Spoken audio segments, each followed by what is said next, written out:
నమస్తే, నేను మీ కల్పన ఠాకూర్. భారత్ వర్ష్కి స్వాగతం. కుంభమేళ కొన్ని లక్షల కోట్ల ప్రజలు ఒక దగ్గర కనిపించే ఒక చోట స్నానం చేసే అద్భుతమైన దృశ్యం. ఈ కుంభమేళలో సామాన్య ప్రజలు, సాధు సంతులు, ముఖ్యంగా నాగసాధువులు స్పెషల్ అట్రాక్షన్గా నిలుస్తారు. ఈ నాగసాధువులు ముస్తాబు చాలా వింతగా ఉంటుంది.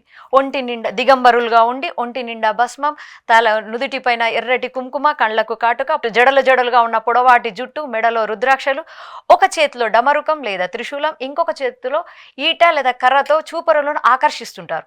ఎవరి నాగసాధువులు? ఈ మహాకుంభమేళలో మొదటి స్నానం ఈ నాగసాధువులకు దక్కింది. ఎందుకు? ఈ అమృత స్నానం అనే మొదటి అద్భుతమైన అవకాశం వీరికి ఎలా దక్కింది? అసలు వీళ్ళు ఎవరు? నాగసాధువులు సన్యాసులే కాదు, యోధులు. మన దేశం, మన సనాతన ధర్మానికి ముప్పు వాటిల్లినప్పుడు ముందు వరుసలో ఉండి మన సనాతన ధర్మాన్ని కాపాడడానికి, ప్రాణాలు ఇవ్వడానికైనా, ప్రాణాలు తీయడానికైనా సిద్ధంగా ఉంటారు.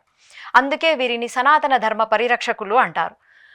మొఘలులు మన దేశంపై దండెత్తినప్పుడు శ్రీ ఆదిశంకరాచార్య గారు వీరిని ధర్మ పరిరక్షకుగా నియమించారు.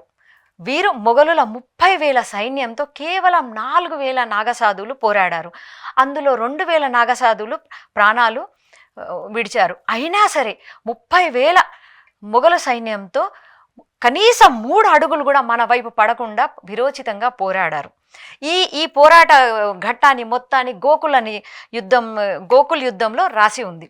అలాగే ఈ నాగసాధువులను చూసి చాలామంది హేళన చేస్తారు, నవ్వుతుంటారు. వారికి ఏం తెలుసు నాగసాధువుల కఠోర దీక్ష?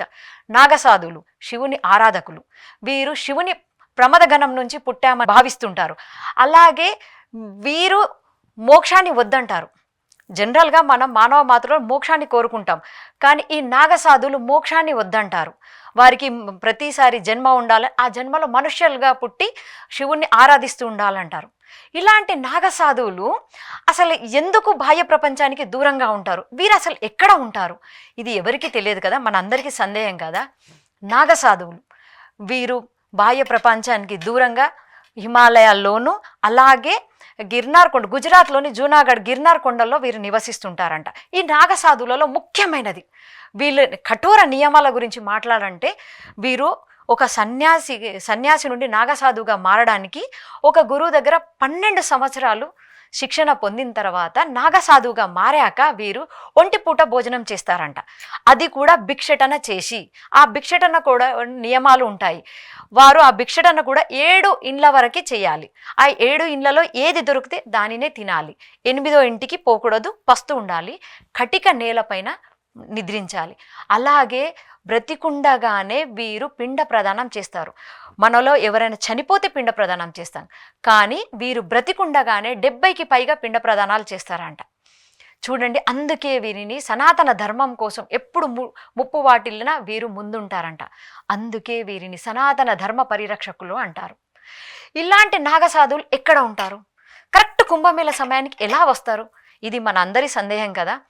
వీరు హిమాలయ పర్వతాల్లోనూ, గుజరాత్లోని గిర్నార్ కొండల్లోనూ ఉంటారంట. ఈ గిర్నార్ కొండలు అనేది 5గా ఉంటాయని, మొదటి కొండల్లో శ్వేతాంబరులు, దిగంబరులు ఉంటారని, తర్వాత కొండలలో ఈ నాగసాధువులు ఉంటారని అంటారు. ఈ గిర్నార్ కొండలను గురు దత్తాత్రేయ స్వామి పరిరక్షిస్తుంటారని, వీరికి ఈ నాగసాధువులకు తను దర్శనం కూడా ఇస్తుంటారని చెప్తారు. అది ఒక సాధు రూపంలోనో, ఒక శునక రూపంలోనో, ఒక వానర రూపంలోనో వీరికి దర్శనం ఇస్తుంటారంట.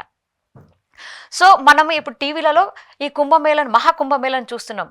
మనకు కొన్ని దృశ్యాలు హృదయాన్ని హత్తుకునేలా ఉన్నాయి. ముఖ్యంగా ఈ నాగసాధువుల రాక. ఈ నాగసాధువులు తండోపతండాలుగా వస్తున్నప్పుడు వారిపైన పూల వర్షం కురిపిస్తున్నారు.